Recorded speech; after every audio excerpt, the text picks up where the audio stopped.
Bonjour, je m'appelle Philippe Silberzan, bienvenue dans mon podcast Survivre et prospérer dans un monde de surprises.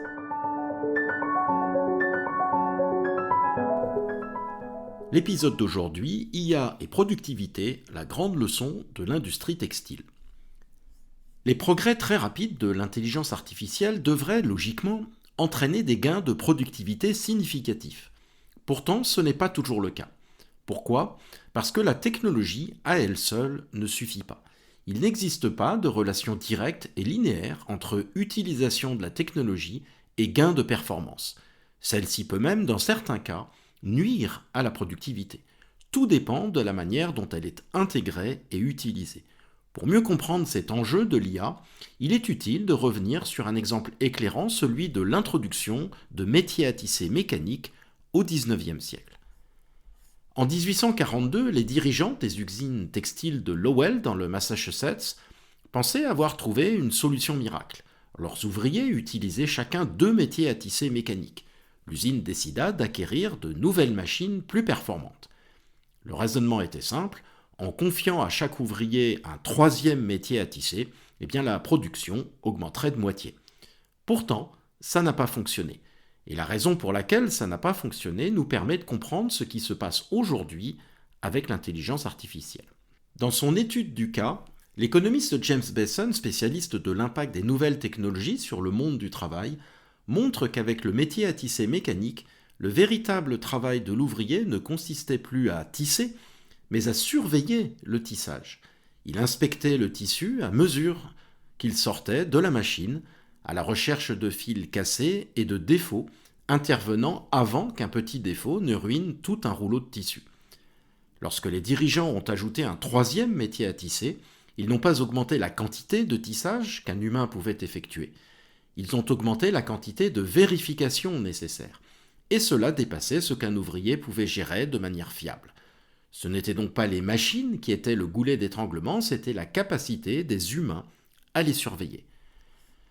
Les usines ont dû ralentir leurs machines de 15% juste pour maintenir une qualité acceptable. Il a ensuite fallu une année entière de reconversion avant que les ouvriers puissent gérer 3 métiers à tisser à pleine vitesse sans laisser passer d'erreurs.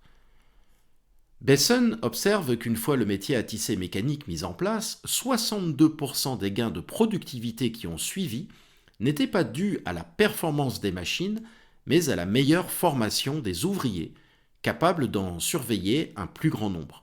60 ans plus tard, un seul ouvrier faisait fonctionner 18 métiers à tisser et produisait 50 fois plus qu'un siècle auparavant. Mais pour obtenir cela, les usines avaient dû tripler leur investissement en formation par ouvrier. Les machines et les ouvriers qualifiés n'étaient donc pas interchangeables, ils dépendaient les uns des autres. Dans un article récent, 3 économistes, Christian Catalani, Xiang Hui et Zhen Wu, affirment que cette même dynamique se reproduit aujourd'hui avec l'IA, mais plus rapidement et à une échelle bien plus grande. L'intelligence artificielle suit en effet une trajectoire classique pour les ruptures. Après un temps assez long d'incubation, sa performance augmente rapidement. Le coût de la génération de textes, de codes, d'images, d'analyses, de presque tout type de production, lui, diminue également très rapidement. Mais le coût de vérification de cette production, confirmer qu'elle est correcte, qu'elle ne constitue pas une hallucination, en bref qu'on peut s'y fier, ce coût augmente car il reste dépendant du jugement humain. C'est dans l'écart entre ces 2 courbes que la valeur économique est détruite. On peut désormais produire autant que l'on veut, et pour de moins en moins cher, mais si on ne peut pas évaluer de manière fiable ce qui est produit, une part croissante de cette production sera au mieux inutile. Or, cette vérification est très difficile.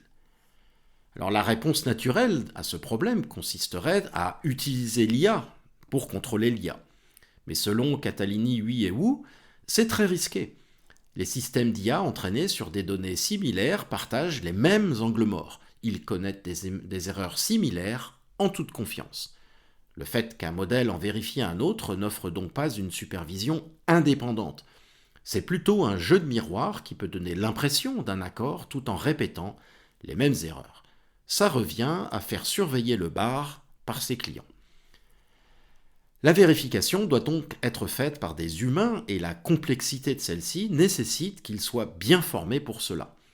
Or, avec le développement de l'IA, les jeunes ne sont plus embauchés pour les tâches de niveau débutant qui permettaient autrefois d'acquérir une expérience pratique au fil du temps. De leur côté, les travailleurs expérimentés transfèrent leur expertise directement au système d'IA. Une conception déshumanisée du travail fait croire qu'il n'est plus nécessaire que les deux se parlent et travaillent en commun. Un système professionnel vertueux qui produisait autrefois un jugement humain développé par l'expérience est bloqué aux deux extrémités. Les usines de l'OL ont fini par résoudre leurs problèmes, mais il leur a coûté très cher. La solution n'était pas de ralentir les machines, elle consistait à former sérieusement les personnes chargées de les surveiller. Il y a donc aujourd'hui un énorme enjeu de formation. Au-delà, cette expérience souligne qu'on ne peut pas penser l'introduction d'une nouvelle technologie en termes stricts de substitution humain-machine. Il s'agit plutôt d'inventer les meilleurs modes d'association humain-machine. Il y a des substitutions partielles, mais il y a aussi un développement de nouvelles tâches pour les humains.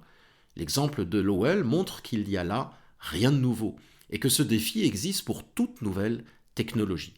On retrouve bien là une idée plus générale que j'ai déjà évoquée, selon laquelle ce qui compte n'est pas la technologie mais la façon dont elle est mobilisée et que l'enjeu est d'inventer un système de création de valeur et une organisation qui en tire le meilleur parti. Les industriels de Lowell ont appris cette leçon au prix d'une année de baisse de productivité et de reconversion coûteuse. Essayons de ne pas reproduire leurs erreurs. Merci de votre attention, vous pouvez retrouver cet épisode sur les principales plateformes de podcast. N'hésitez pas à vous abonner pour être informé des prochains épisodes. À bientôt!